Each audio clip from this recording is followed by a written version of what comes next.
go.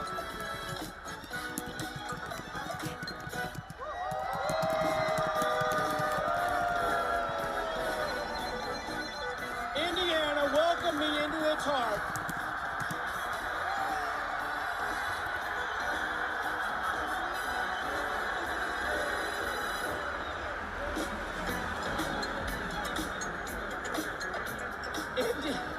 Indiana welcomed me into its heart as soon as I married Christine Harrell from Lonely Prairie. And that's before I lived in Hawkins or played the littlest player with the biggest heart at the University of Notre Dame, Rudy. I want what's best for Indiana, and that means electing Kamala Harris, the first woman president of the United States of America.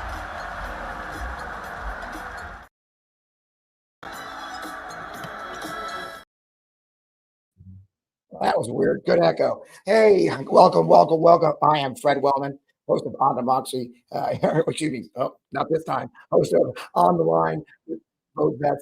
We got an echo. It's great to be here. All the cool people are here. I love it. Good to see you, brother. Good to see you, brother Fred. How you doing, man? I'm doing good. We got lots of echo here. You know why? I'm on YouTube too. Now we got it. You gotta love live television.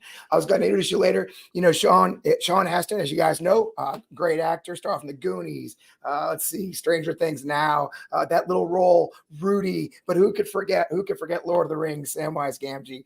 I don't know why I like it so much that you're saying all these things, but I know it makes it easy. So you know, I part of my voice, I got sick of that DNC. Oh, I'm sorry to hear that. But you know, we had a great time there, and you did a bunch of events, and I caught you at Simon Rosenberg's Hopium event, which is very cool. For those who watch us, and if you don't know Simon Rosenberg, you need to know Simon Rosenberg. He's amazing. He runs a thing called the Hopium Chronicles. You spoke there. I want to show a clip of that, and then we'll start talking. Does that sound good to you? Yeah, I haven't seen it. Let's do it. I also am known in some parts as Samwise Gamgee. Yeah. The thing about Samwise Gamgee that I think touches people's hearts so much is that he lived his life in service. He was in service of Frodo. He was in service of the mission. He was in service of protecting the Shire. When you're someone like Kamala Harris, who is so charismatic, so eloquent, so capable, so strong and fierce with your oratory, those Senate grillings were such a like drop of water in a desert. Kavanaugh and all that. But anyhow, for her to spend 3.5 years, in terms of the national conversation, relatively silent, in support, that servitude is hard. It's hard to be quiet for someone like that. But she was on the learn, she was in the support, and she is ready. And I can't wait to watch her get out there with her fire like she did last night from Milwaukee, that simulcast. How brilliant was that? So, 77 days? 78 days, something like that? 76 days. The meter is running. The meter is running. It's going to go by in a blink. So there is no time, and we have to breathe. Make sure you sleep. Drink a lot of water. You know, More dad. Sleep more dad. Flesh and blood human beings, so we have to protect ourselves. But continue, please, to do everything that you are doing and more. And I will go far and wide and tell the story of Hopium. The wind and the money beneath the wings of Democrats up and down the ticket.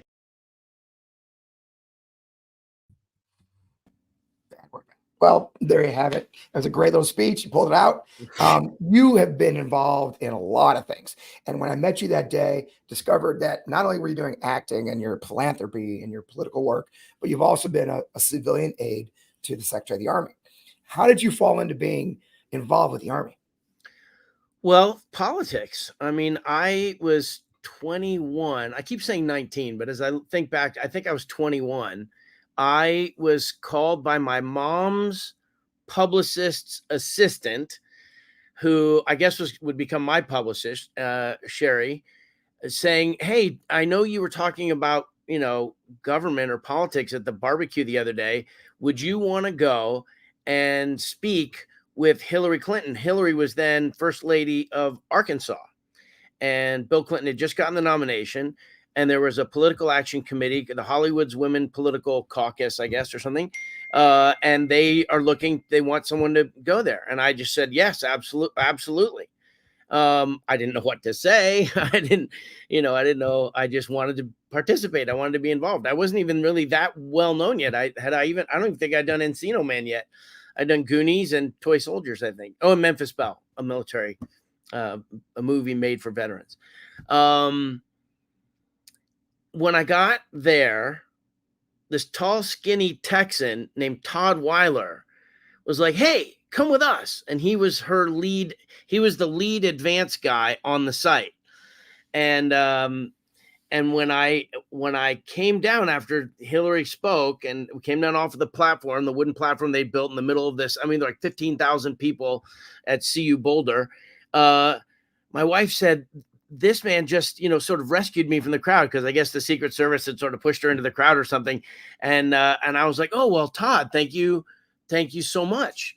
And so I felt the need to kind of, ask him about himself. And well, it turns out he was a Cobra pilot in the first Gulf War. And I was like, "Wait, there's a warfighter who's like a Democrat, or are you just working? He was like, "Yeah, there's such a thing." And I was like, "Okay," because I grew up in a pretty liberal family. But anyway, we became friends like very quickly, and I was fascinated by his service, and he liked that I was in movies and stuff, and my family and his family got friends. Anyhow, he ended up becoming godfather to my oldest daughter, Allie. When he was appointed as a well, I think at first he was like a White House liaison, and then he was deputy assistant. I remember his title so well. It's a ridiculous title. Deputy assistant secretary for Reserve Affairs, Mobilization, Readiness, and Training. Ramratty or something like that. I'm like, dude, can you get that on like a fold-out card? Because that's too much. Like, you have to have your whole CV on your title. Can't you just? Yeah, exactly. I worked for the Secretary of the Army. He ended up working. He worked himself all the way up to be an assistant secretary of defense over many years. But he, when he was put in charge of the Civilian Aide program, it's the only program like it in the service. None of the other branches has that. And it's basically it doesn't sound right to call it a PR thing, because it's more than that. Yeah. But for my part, and most of them are people who were service members previously, or they had, defense industries relationships. Some of them were just well-decorated people. And anyhow, for me, I was the youngest by like 120 years. I'm sure they would all love for me to say, I was like the mascot. We'd get on the bus, to go to Arlington or something like that. And I was like the pet. But what I tell everybody, that I got a lot more out of the Army than the Army got out of me, because I got to go to these Pentagon conferences once a year and get these briefings from the civilian leadership and the senior generals. And I got to meet all these people, and I got to travel to installations and stuff. But mostly the value, if any, that I brought to the group was the bonding that I did with the soldiers and with their families. Yeah. It was very clear.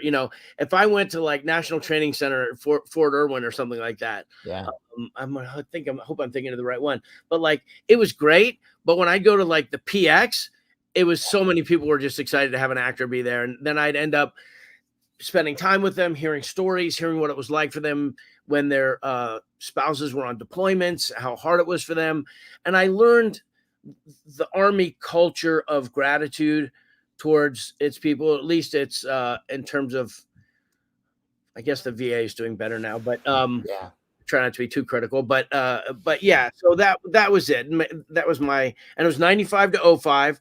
And then 2 years ago, Secretary Wormuth, Christine Wormuth, the first female Secretary of the Army, appointed me emeritus. Yeah. So I'm now a civilian aide to the Secretary of the Army emeritus, which again, I think means old. I was gonna say, sounds like an old guy, but that's good. And you're still helping, right? I mean, I saw you mention recruiting command kind of help as we rebuild it. Recruiting is going back up again, isn't it? It is, and it's it's so counterintuitive. Maybe it's not counterintuitive. Maybe it's exactly what you'd expect. After we got out of Afghanistan, I think things were at a lull for a while there. Yeah. But now, I don't know if it's directly relative to the Middle East situation or what, but it's starting. I never fully implemented I had a big plan. I had my plan to try and pair up performers who were supportive of the Army and recruiters to try and help them with their mission. But it's really a question of volume that I learned. I went many different times to a mall with recruiters and shake hands, and the amount of time it takes for them to identify a potential candidate, and then the amount of communications you have to have before you convert that and everything else. I think it's sort of mocked in movies and TV shows, like, in history, like what it's like to recruit. But, it's called an all volunteer force, but it's not really an all volunteer force. It's a recruited force. Right. And so that doesn't just happen on its own. And if you want to live in a world where you don't have to have your selective service activated, then it's probably a good idea to encourage people to take advantage of all the amazing things that there are to take advantage of when you become a service member. Well, that's me. I got to go to college. I got to go to grad school. I get medical care. I did 22 years in the Army. I was a Black Hawk pilot, my last flying job, and I got to hang out with cool generals. So yeah, that's the thing about that lifetime of service. And the thing about you that impresses me, not to be that guy blowing smoke up your backside, but no, I liked it with well, as you said in your speech, service matters. And a lot of the roles you play, Rudy, Samwise, those are jobs at service. And now you got a new mission. I mean, I think you did like a 6-day tour before the DNC. When you say tour in the context of a military thing, I drove myself around to 6 states. Well, there you go. Yeah, no, I decided that I wanted to, that I didn't want to wait for the campaign to be ready for me as a known advocate, as a celebrity or as a surrogate in that way. Because it's been fascinating. I mean, political historians will look at this moment in time with just it's just so rich for exploration and discovery about that when a candidate who's secured enough votes to the nominee, like that just whole process is fascinating for anybody who's interested in it. But I didn't want to wait for them to get ready. I was like, I just want to do something myself. I believe in this this moment. And actually, I had set aside this time a year ago, before even, or maybe even, no, I think it was a year ago, but it was before even Biden had gone through all of the primaries, because I knew that I was not going to sit and wait to see what happened before, committing to participate in protecting our country from another Trump presidency. Yeah. And it's going well. I mean, you were there at the DNC. You did a lot of events. I don't know how you ended up in the Indiana section. It's pretty awesome. My wife. My wife. I married a girl from Rolling Prairie, which is between South Bend and LaPorte. Countless. I mean, everything that is life. I was a kid. I was 19 when we met. We've been married 32 years now. We've been together 34 years. Wow. I think some of the most important formative experiences in my life. I'm from Los Angeles. My parents are famous actors, Patty Duke and John Astin. And, I grew up, I wouldn't say with a silver spoon in my mouth, but it was certainly like close enough to reach my mouth from there. Like but I mean, we had a pretty relatively normal existence, I think, with Little League and stuff like that. But no, I mean, farms and births and deaths and communions and county fairs and fish fries. And, I felt like and then that's before Rudy. Then I got Rudy, and Rudy is this beloved, Notre Dame character. And, and, they have this thing down in Fort Wayne, Indiana, called the Redcoats. It's a charity, and they would hand out, kind of like the Masters hands out a green coat. They would hand out a red coat to a notable Hoosier every year. And I think in the late 1990s, they gave me one as an honorable Hoosier. So anyhow, Well, but no, the crowd went nuts when you showed up on camera. I was in the press section, and the Rudy cheer just took off right away. that's so It has to nice. feel good. You did a lot of events there, though. I mean, you were running around as a surrogate for the campaign. What's your feeling? I mean, for those who weren't there, and those of us who were there and lost our voices, I mean, what was your as you did your travel around there, and you've been involved in Democratic politics, as you Yeah. mentioned, it's Hillary. What's different what was that different kind of feeling for you at this DNC? Well, I don't know that my independent observation would be unbiased. I mean, and I don't know that anybody there could be unbiased, because it was a level of euphoria that is like, it's irrational exuberance. And that what's his name said, Alan Greenspan said. But I did talk to a beat reporter for the White House. Oh my gosh, I'm going to forget his name now, but he had 3 lawsuits with President Trump because they kept trying to take his credential away from him. Karen. Good guy. And he said he's been, and we just chit chatted a little bit. And he said that he had been covering conventions since 1980 and he had never seen anything like it. Wow. And, that struck me. But when I was out around the states that I went to, Indiana, Michigan, Ohio, Pennsylvania, drove myself back to Michigan. Then I flew myself to Milwaukee, Wisconsin. And then I went back to Illinois for the event. I was, somebody had said something to me. Some party leader had said, I'm really interested to hear how real the enthusiasm is. Yeah. And so that almost felt like it was my job to do an anecdotal survey of everywhere where I would go. I would meet with people. We'd talk about everything, and then I would say, and there's one moment in particular that really struck me was in Grand Rapids, Michigan, at a volunteer fair where they had all these charities that were sort of trying to get volunteers, and they had different, local candidates. And it was really kind of a cool thing. It's not a job fair, but a volunteer fair. Right. And I shook hands and took selfies for 2 hours more. I don't know. But this one girl I was talking to, woman, she was probably in her late 20s. She was kind of, maybe she was 30, maybe a little older than my oldest daughter. Yeah. And I said to her, there was a lull for a second. And I said, so is the enthusiasm real? Because a lot of them had just come from the Detroit stadium event. Yeah, the rally. And they were like the rally. And it was like, and they were floating. Their feet weren't touching the ground. I mean, it was Obama level, enthusiasm. Yeah. But I asked her, and she said, I talked to my dad about this last night. And I said, I was like, yeah, and she said, I asked him if he thought it was real. And she said, he thought for a long time. And he said, I'm performing it the way she performed her dad. She was doing an impression of her dad. She goes, well, I'm hopeful. And she said that they hadn't had permission in a long time to be hopeful. So, I know that in the time after Kamala Harris announced or accepted or whatever, there were just in Michigan, I think tens and tens, if not hundreds of thousands of people who immediately signed up to volunteer. Right. But then you sort of, are they going to then actually volunteer? Right. Are they going to show up and knock on the doors and make the phone calls and put themselves out there? When people put themselves out there in front of their neighbors, in front of their social media, in front of the world, the feedback isn't always pleasant. No. So I feel like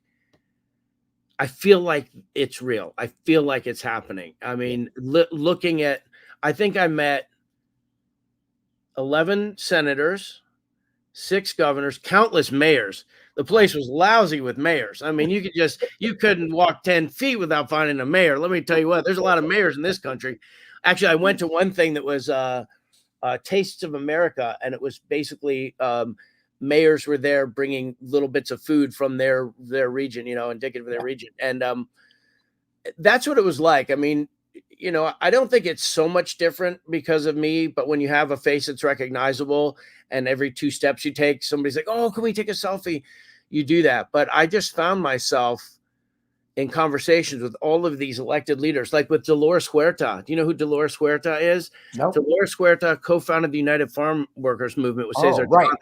She's in her 90s. And I canvassed with her in, I don't know, 2008 or something in El Paso, Texas. Like, I didn't even know what canvassing was. And I got to see her. She's still alive. I got to have a picture with her. I got to meet with Deb Haaland, who is our Secretary of the Interior, first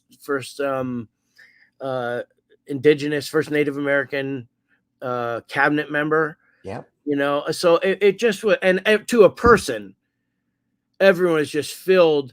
You know, I think relief was replaced with like just exuberance. It just, people were so excited. And, you know, I watched every minute that I could of the Republican National Convention, and I watched every minute that I could of the Democratic National Convention. And when I couldn't see a speech, when I got home, I watched a speech, you know, like that. I'm a junkie for this stuff. I told, who did I see? I saw one congresswoman, and I said, oh, I'm a big fan. And she looked at me like, how would you possibly be a fan? I'm like, no, I have a subscription to C-SPAN. I watch it all the time, you know.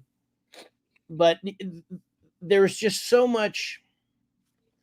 It was a serious thing, with the exception of maybe Little John, who was there doing, you know. I mean, we had a DJ, which was so much fun.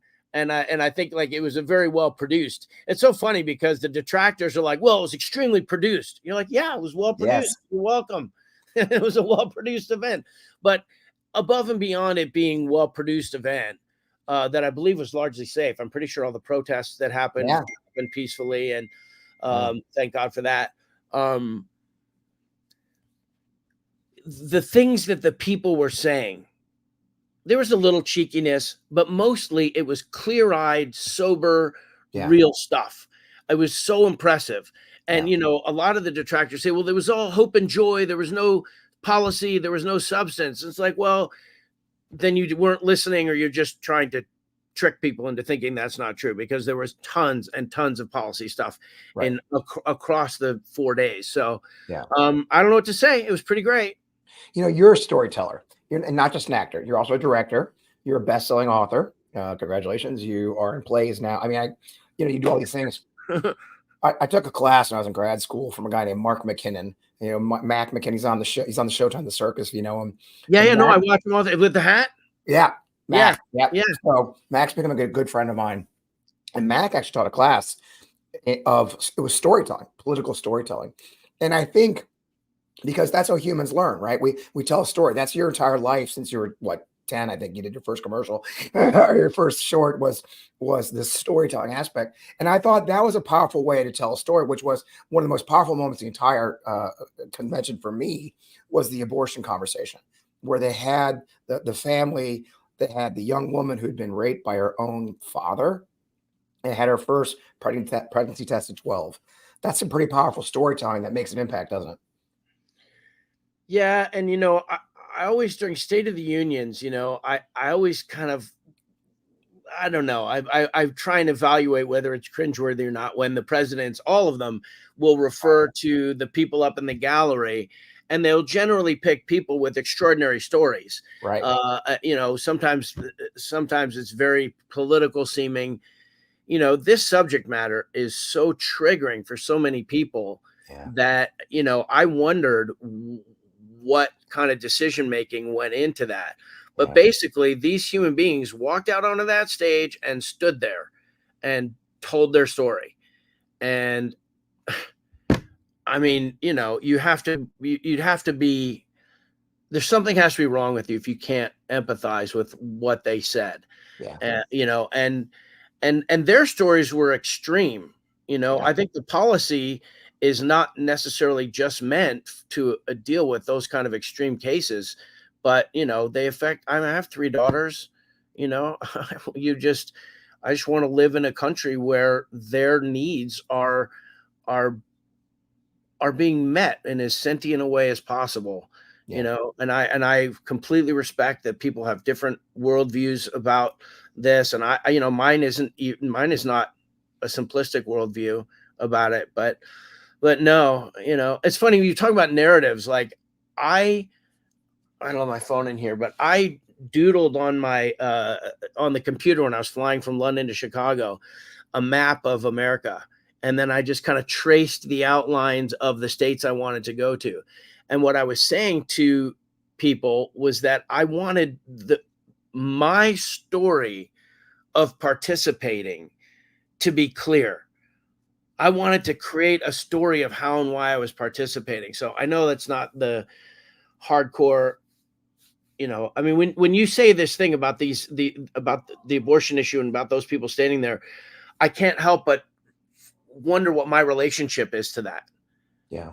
How do I connect with that? How does and if I'm in agreement that the way that story is being told and presented is in service of a policy prescriptive that I want, then what am I doing about it?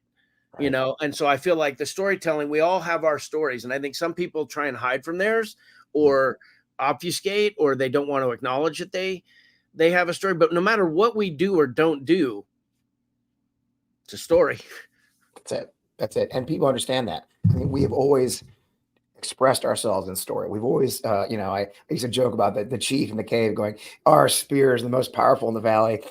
We killed the man. It's the storytelling is what bonds us as humans. And I think that was an effective part. So as people criticize, the narrative or the storytelling or the production matters as far as reaching people with our policies. I think in the end, it's kind of funny. They say the Democrats or Vice President Harris haven't expressed their policies. I heard policies every single person's time a person stood up. That entire event was the fact that abortion isn't just a choice thing.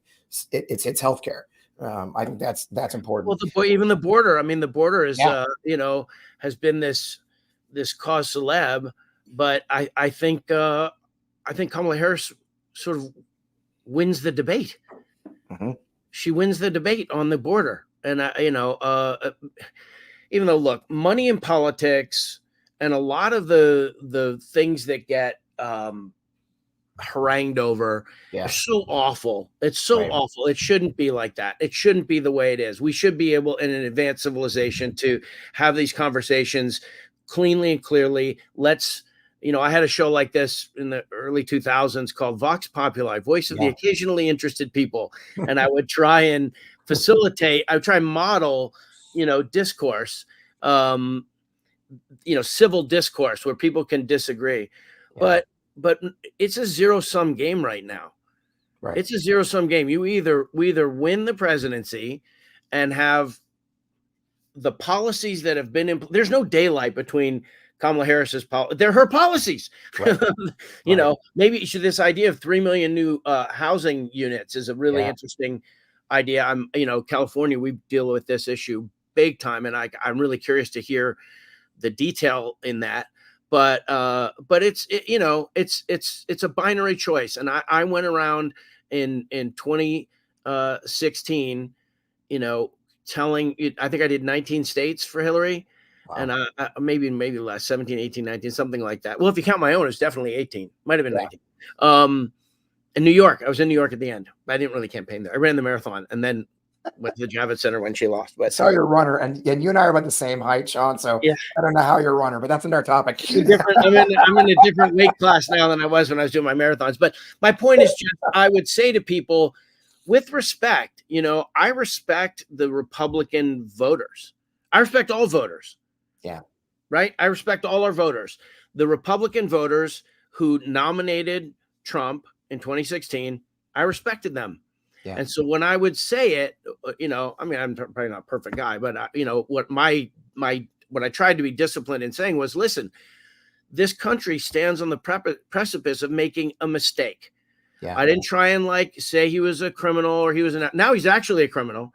Now he's actually an adjudicated criminal. So I think you can say that fairly now, but I would just say, you have a really qualified person and someone with no qualifications who's doing all the kinds of things that throughout history. And I just saw Boston Brian made a comment on your thing here talking about 1930.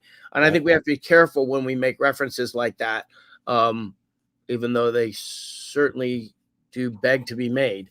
You just I could talk about that endlessly.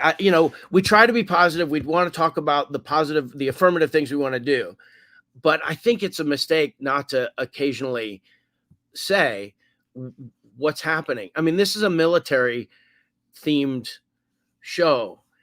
I mean, I had a conversation with, he's now 94. My dad was he 91? I can't do math. On January 6th. And we're the whole country is watching this. And I call my dad and I'm saying, Dad, do you think the chain of command will hold? And he said, oh, he was furious at me. How could you say such a thing? I was like, well, Dad, I've been out there campaigning and I see lots of police officers, lots of active duty soldiers. They support Donald Trump. They support him. They like his policies. They like what they perceive as his strength. And he lectured me about the Constitution and everything else. But the fact that I would even like venture wondering that to my dad in that moment, I mean, it's reasonable. I don't know if you saw, we recently found out that a soldier at Fort Liberty was running a neo-Nazi website, a white supremacist website, and he was threatening a reporter. So there is real danger in our moment in our society. We can't deny that. I was in a film called War Game, which was a documentary where we actually did a war game of a second January 6th. Actually, it was run by our friends right here at VoteVets. The Vet Voice Foundation organized it, and I played the bad. You would have loved it, Sean. I'm the bad guy. You're the bad guy? Yeah, I was the bad guy. I never like playing the bad guy in video games. I don't want to be Russian. It was great. I got to play. I was the social media troll. It was great. And wait, what do they call that? The Op 4. Op 4. I was Red Cell. The Red Cell. Exactly.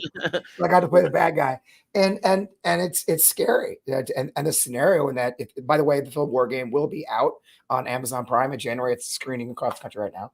But the scenario was that some of our troops broke. That, like, one of the generals at a post said, I'm with the other guy, and how we handled that as a nation. So we are in a very precipice moment. Now, back to the campaign though, and using military terminology, I talked to Jared Moskovitz. I don't know if you met him while you were there, but he is a trip, and he's something. And, I don't think I met him in person. Oh, he's great. And by the way, he's also our size. We are all the same size. But Jared and I are talking about how the Harris campaign's on the offensive, and you were involved before. Nothing against Mr. Biden, President Biden, but there's definitely a more offensive nature to this campaign, isn't it? They're pushing forward. One of my bona fides that I didn't bring to your attention is the fact that I've been really, really active for 6 years, really, in my labor union.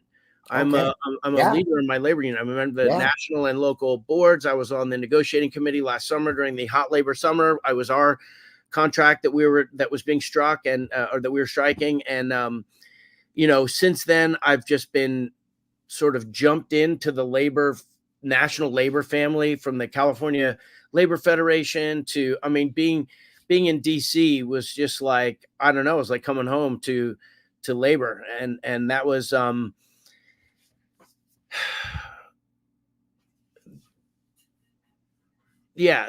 was, I'm just trying to think of how to phrase what I'm trying to say here. Sure. Wait, what did you say? You said we're pushing forward like you guys were. SAG-AFTRA, you were part of the strike with SAG-AFTRA. I saw you. Yeah. And now, you're talking about Biden. You were talking about Biden. Sorry. I was trying to connect it to Harris, but you were talking about Biden. I had not, as of the point of that debate, gone out on my social media and talked about supporting anybody, about supporting Biden, or I was quiet during the whole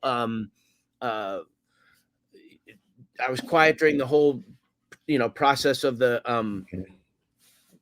what do you call it? My brain is just not working all of a sudden. The primaries process. During the whole primaries, I was quiet because I was focusing on labor stuff, and I really wasn't doing. I just finished last night. I finished my grad degree, my master's degree in public administration and public policy. So I'm a little bit tired from that too. But I was focused on that, and I know. Well, I'm like you. You sound like you don't have your fair share of like too much. I agree. But when I saw that debate and I watched it in horror, and then the next morning I woke up and he was in Pennsylvania or something, and he made this really impassioned speech where he's like, "When you get knocked down, you get back up." Yep. I posted that link, and I basically said, in that moment, I am for Biden 100%. Yeah. I am for, like, there a dividing line has been made, and even since this horrible thing, because I didn't think it was obviously horrible. He obviously was sick. He had like the flu or something. Every time he'd breathe in, he sounded like me or my wife. We have like asthma or something like that. You know, he's like, he shouldn't have gone on that stage. But anyway, he did go on the stage. He did chunk it so bad. It was awful. It was obviously a political career devastating appearance, but there wasn't something so different from the decision that all 9 million primary voters made. It wasn't so different. So I'm not going to just like throw out all those voters' votes just because it's a horrible moment. It's up for either him or the cabinet, or, you know, I suppose he could be expelled by the Congress, but they would all have to go through that. So I'm with that guy. And I didn't waver until he did. Yeah. I felt like as a citizen and as a partisan, that was my obligation. You know, if he was in a mental decline such that he couldn't function and couldn't make decisions. But when you saw him in many other settings, particularly settings like in the room in the White House, the Situation Room, he clearly was making good decisions. It was just bad, and he's old. So, but it wasn't to your point, it wasn't. It was a hard position to take, right? Because you're it's an unpopular position, first of all, but also it's a decision that a lot of people question the kind of, you know, question not just the wisdom of it, but like, are you making a decision that's based in rational thought, or are you, you know, are you just like have you gone off the deep end? But I thought I was making a good decision. But no, you know, as soon as he endorsed Kamala, you know, we've all seen the change, you know, we've all seen the change, and it's been great. And now, I mean, I was on the thing called White Dudes for Harris. Yeah. I was on there too. You were on the, right. Oh, yeah. Yep. Yeah. I mean, to me, there's just something, noticing her. I hadn't really heard that much about Joy and stuff with regard to Kamala. I think I might have started that Rudy chant for her, because but I wasn't saying it in a good way. I was upset.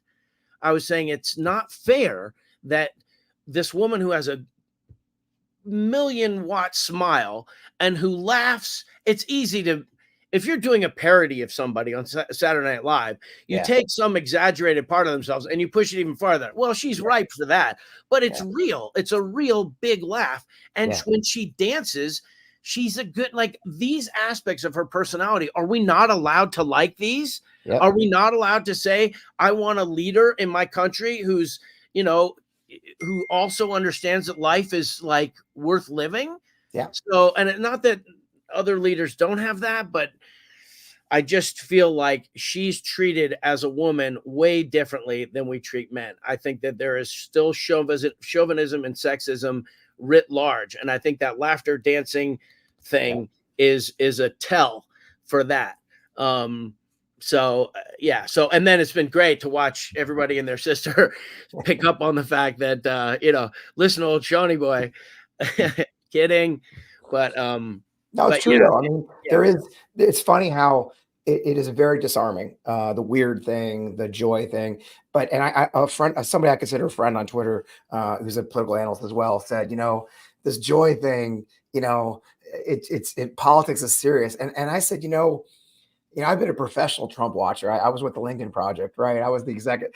I literally got paid to watch this guy and deal with his silliness for the last 9 years.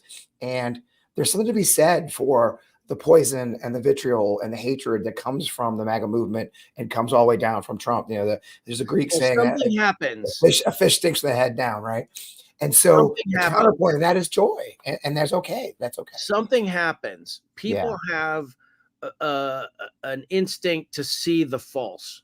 Yeah. And so the moment that joy and exuberance becomes a centerpiece of the professional talking points, I think people maybe start to question it. It doesn't mean that it's not true, and it doesn't mean that it isn't necessary for political operations to have to formalize an argument and try and extend that through the populace. Like I understand it, but it's true. It has the shocking, nature of being real. I just feel like people, she clearly was playing against it in her speech. She clearly came out with the intention of passing the commander-in-chief test, which I think she did in resoundingly. Resoundingly. Yeah. And it was interesting because it takes discipline in that setting to do that.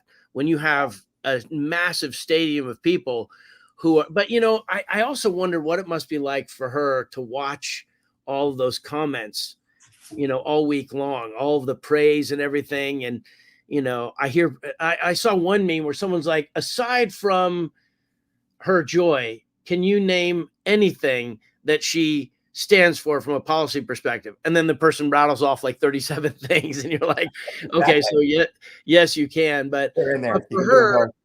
For her, to the point that I was making to that group of people in that fundraiser setting, was that most people probably don't know her. Right. I'm a Californian, I voted for her a couple times. I know her as well as can be known. I watch her in those Senate hearings, but even those, if you're not a political junkie and watching MSNBC or CNN when they're replaying her things, it's entirely possible that most Americans go through their life without really knowing who she is. So it's quite a daunting task to sort of say, no, actually this person has all the receipts, you haven't seen them. So let's unpack them. And there's other things, the reverse branding that happens. They're so good at it. They're so good at attacking people. I mean, I don't know if I'd ever want to run for office, but I don't know if I could weather the kinds of attacks that they would cook up, her career as a prosecutor and her record as a prosecutor. Boy, they can just make that sound awful. But then when you go and you watch her discuss it in more thoughtful settings where it's more than a 30-second soundbite and it's a half-hour discussion or something like that, you sort of go like, oh, okay, so she's been trying to make a difference in a even above and beyond what her duties were as a prosecutor. She's been trying within the community to create value, to help people. Right. And if I've learned anything in my master's degree, it's that, these mid-level, administrators they're so smart. They're so well trained. And what they really need in order to achieve success in a policy area is something they'll never have, which is time. They need time to design it. They need time to implement it. You need time to see how it's going. So some really big projects can be insulated from the vicissitudes of the electoral calendar. But, I watch her within each role that she plays, what she does, what she said yes to, how she, prosecuted, her I don't know if benevolence is the right word, but the efficacy of her, I don't know, whatever. I just think she cares about human beings. She cares about people, and she's tried to put that into action. And I think if you dig enough, you'll see that. I had a fascinating conversation with two dear friends, women. One is a Jewish woman, and another is a Indian American, Indian person of color. And they gave me the most fascinating perspective. They said, a lot of people don't understand, she was hidden, or they've never seen her speak. I had the opportunity to hear Vice President Harris speak at the DNC fall meeting in St. Louis last fall. And she just did an interview on stage, Sean, and she had people with 3 standing ovations. She's a terrific speaker. And I was wondering how that worked. And my friends were such great perspective. They said, Fred, she's a woman in a position of power, but second to an older man.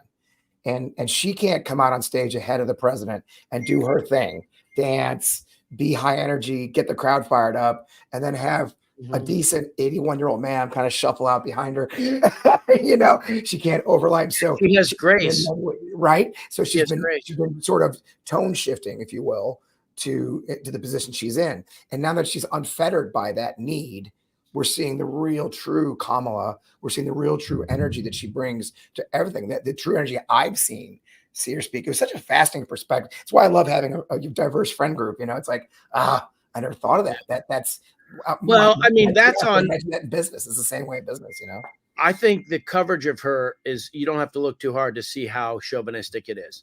Right. But most vice presidents don't get a lot of play. They give speeches every day. They give speeches all over the world. They travel. They go to, even if it's within the agencies that they, help oversee. But that doesn't get covered, Yeah. So I don't even know if a lot of it gets covered on C-SPAN, Right. like on C-SPAN 3. Can you go to C-SPAN 3 and pull all of her speeches? So, but I feel like she's broken out of that, mold pretty spectacularly. And now, I said something else in an interview that you might think is interesting. The question was, do you think she's, it's bad that she hasn't given an open interview yet? Yeah. That she hasn't faced the press yet. And my reaction is, number one, every presidential candidate must face the open press, must face open questions. And of course she will. But this is a group of, it was journalists asking me this. The journalists, in 2016 gave, wall to wall open coverage and a free pass to a guy who was wildly unqualified and was saying things that were so reckless and dangerous, that I don't think really that group of people can sit in judgment of the timetable of this situation. World events are unfolding rapidly. Stuff just happened last night. That was military stuff just north, I guess in Lebanon. Was in Lebanon?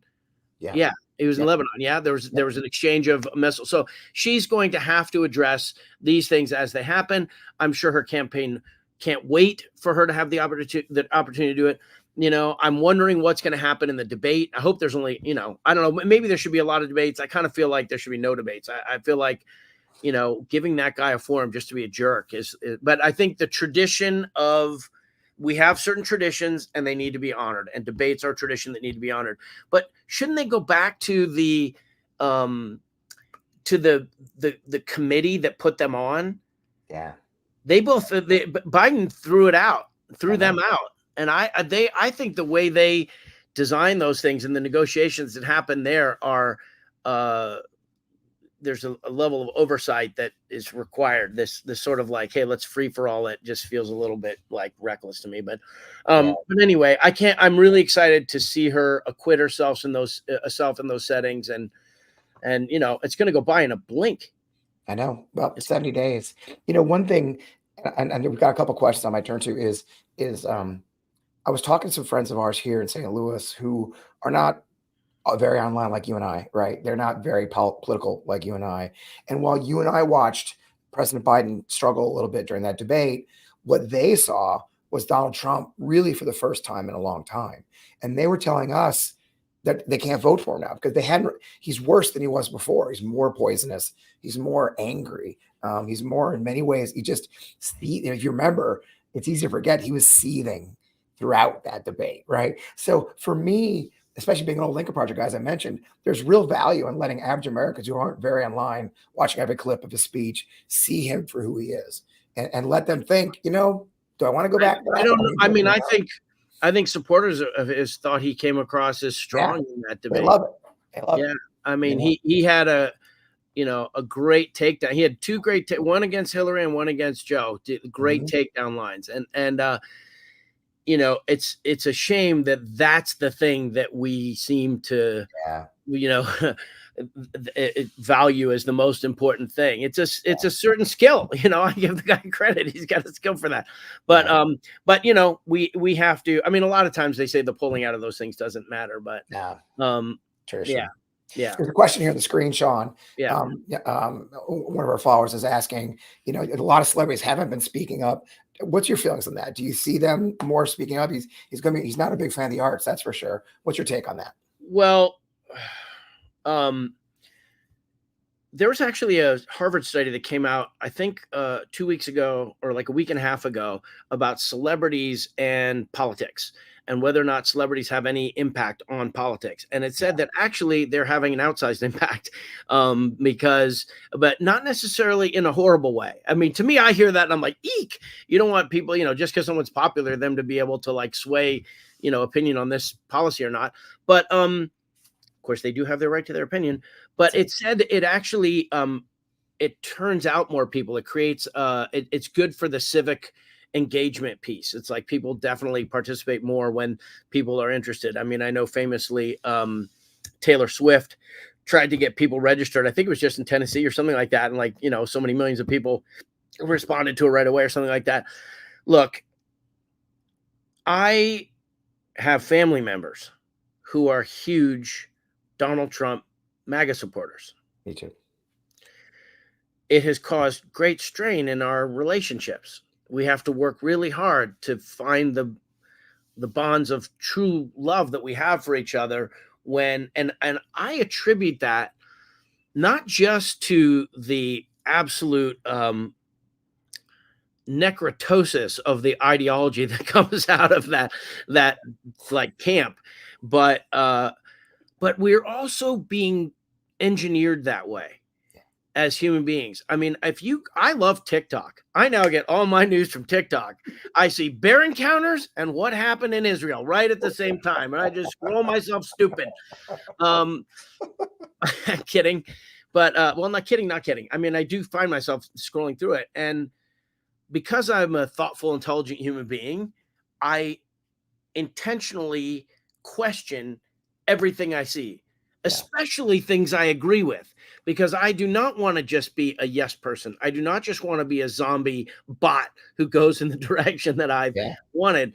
And what I realized is if I'm doing that and you're doing that and your viewers are doing that and everybody around the country is doing that, we have a whole culture that is forcing ourselves to doubt everything. It's great to question authority. It's great to question everything. But when you negate everything you see, when you have a doubt quality about it, now we're not living in an optimistic culture where people are thinking about the future and thinking about what's possible. You're going, yeah, I don't know if that person really would have said that. It certainly doesn't seem that way. Is it a deep fake? And you're down a rabbit hole of fraud and confusion and that naturally brings up negative feelings. So the idea of binary thinking, that it's either this or that. I mean, I just said it's a binary choice between Kamala and Trump, and it is that for sure. But a lot of our thinking is reflexively binary, and I think it's lazy. I'm certainly guilty of that. I think everybody's guilty of that. But I think we have to just force ourselves to whatever we think the best of ourselves is, try to be a little bit better than that, to try and think a little bit harder, to feel a little bit more purely. Of course, people should speak out against the MAGA movement is so, I don't want to say it's general because it is. I mean, just looking at the MAGA hat just gives me I didn't even want to wear the white dudes for Harris hat because it was intentionally mocking it. Yeah. And I didn't even like that. That was too close to home. Like I have a revulsion against the way in which a lot of the communicating is done by folks of that persuasion. When I find politicians in general are like their credibility is suspect. Yeah. But at least the credibility that's suspect with the people who I kind of support feels like within a range of them trying to communicate something I agree with. The other just seems so craven. Yeah. And Trump himself, I think, is a proper villain. I think he's a super villain on the order of any comic book. I don't think he's a little villain. I think he's a major villain. I think he's a person that is of bad will, of like corrupt intent. These are things I don't ever want to say about anyone else ever. Yeah. Because who am I to say that? Who am I to say that about him? Those are just my opinions, and my opinions may be completely wrong. But the feeling I get inside when I watch how he approaches, even if, and this is what bums me out so much, the bullying quality of being in on the joke, of MAGA people saying, we know he's full of it, but we're in on the joke. Yeah. I think that is such a rancid way of communicating. And the excuse is it's because everything is corrupt. Right. And if everything is corrupt, then nothing is sacred. Yeah. And I don't think that is I think that is a recipe for not just civil war, but just chaos and calamity. And I, for one, and I can tell you for one, are not interested in living in a community where we don't. I'll tell you where the possibility of hope is dead. The possibility of redemption is dead. Where the possibility of doing good within a system that's clearly broken. We all agree the system is broken. It is broken. Is it irretrievably broken? Not if we retrieve it. Exactly. And this is one thing I got from my graduate school. Corporate America has learned that if they behave, this is data proven, if they behave as though people are essentially good and that they ultimately want to do well if they can, they are more efficient, more effective, their sales go up, their stock prices go up. It's better. So it's better, it's quantifiably better to believe in each other than it is not to. So I have personally no problem speaking out. I guess the MAGA movement, it's such an easy thing to push back against. Let's go with specific things that are said. Let's go at a specific individual. Donald Trump just makes such an easy target to push back against. I don't know. Yeah. And then when we win, we're going to have to keep on working on it. I have a friend who's a sociologist, and he talked to me about how they do experiments called penetration exercises when a norm is broken. And if it's not repaired, which usually means not just acting normal, but also tightening regulations and rules, whatever the norm is bound by, that new penetration, that new norm becomes the norm. And so we're going to have to work hard for the next 5-10 years, I think. It's not going to be an easy thing, right? For all time. We have to rebuild who we are. I mean, I just want to go back to talking about baseball again, right, Sean? I mean, it's like, that's how I talk to my, it's like, can't we just talk about baseball? Well, I mean, being a disruptor, I like disruption. Yeah. Sometimes. Trump's concept was he's a disruptor, but he's not a disruptor. He's a destroyer. We shouldn't have to, in an advanced civilization, have all of the citizens require the same level of focus on these systems. It shouldn't have to. You should be able to do your work and have a relevant amount of appreciation for what's going on in the civic world and focus when it's your time to focus, when you're voting or during a primary or during a ballot initiative or supporting someone who's getting started. It's nice to be aware. You don't have to be a policy wonk you shouldn't have to be a policy wonk in order for civilization to endure. Yeah. But right now, what you just said, we're dealing in a time of catastrophic dissonance, and I see us trying to reorganize ourselves, and I hopefully we can do it. And then it's not just 10 years, it's through all time. Every generation has to be engaged and thoughtful. It's just we are living in a time now in this last 30 years that is more transformative of the human experience than like of any time, maybe certain medical advancements, maybe certain technology advancements, the industrial age, I don't know. But like what's transpired and what's about to happen, what's happening with artificial intelligence, human life on this planet is like, we're in a new, it's a new model, people. And I've got kids. Hopefully I'll have grandkids soon. Did I say that loud enough? I don't know. Grandkids here.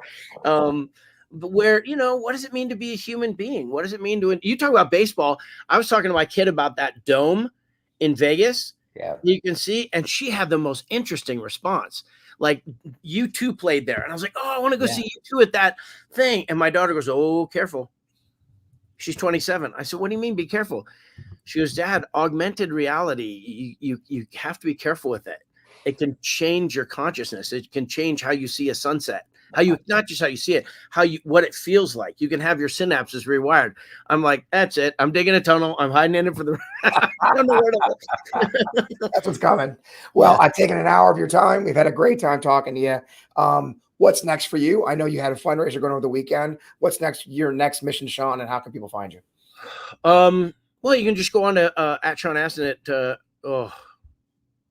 Everywhere. Twitter, X, I think Instagram. I'm on. I have the most followers on Facebook, but I'm not sure. I have a couple of shows that I'm finishing up. That I'm not supposed to talk about yet. So, but they're popular, so people see those. But in terms of this 70 days, I'm trying to figure out where I can be most useful. There's the things that I know are most fun. Yeah. But I'm not sure what's the most useful. So if traveling, fundraising is so gross, but it's like that you have to do it. So, so if I can find a way to make fundraising an authentic activity, maybe I'll do call. I got some down bell cans to give you some work help. Sounds good. Screwed now, my friend. Sounds good. Well, thanks for everything you do. Thanks for helping VoteVets out too. We really appreciate you. We had a couple 3,000 people join us just to hang out. That's pretty damn cool. So thanks for my grandfather was in the Navy. Oh gosh. Yeah, go Navy and go Army. I have to civilian aid to the Secretary of the Army. I have to say go Army. I know, we appreciate that. 101st Airborne guy myself. So thank you, Fred. Thank you for your service. It almost feels like you don't want thanks because you've experienced it on a level that is so epic. Like, you're welcome. On behalf of the civilization that paid for you to do that, you're welcome. No, but honestly, from my heart of hearts, thank you so much for putting on that uniform, for sacrificing, for your family, sacrificing. I know what that means. And for all of your audience, all of your veterans, just know that I'm just as home in a VFW as I am in a hobbit hole. I don't know where else. Yeah. That's awesome. Well, we appreciate you. Thanks. And we'll talk to you soon, brother. Thanks, Fred. Appreciate it. Oh, that was a blast. Sean, you want to hang out? That's cool. I want to answer one question before I let you guys go. Someone asked about the Trump appearance at Arlington today. He did appear at Arlington today. I was pretty mad. The Army owns Arlington National Cemetery. It does appear that the families of the fallen from Kabul did ask him to join them, and it's their choice. We at VoteVets will never attack Gold Star families. It's just not who we are. That's their choice. That's their choice. Obviously, I'm not comfortable with essentially a political campaign event at the tomb of the unknown. I mean, the tomb of the unknown. But again, the families of those who fell in 3 years ago asked him to join them. So I will never criticize the Gold Star family. It's just not who I am. However, I'll criticize Donald Trump till I'm blue in the face. But that may help explain it. That's why VoteVets is not, put anything out on it. Just, again, it's up to the families. If they want him there, that certainly is their choice. It's easy to forget that when he released 5,000 Taliban prisoners without telling the Afghan government, that he rejuvenated the Taliban, which was directly what led to the fall of Afghanistan. But President Biden's watch wasn't when it all happened. So I just want you guys to understand what happened there. In the meantime, I am Fred Wellman, Army Iraq veteran. I will be here a lot from now on. I'm now your host for what we call On the Line with VoteVets, our new show.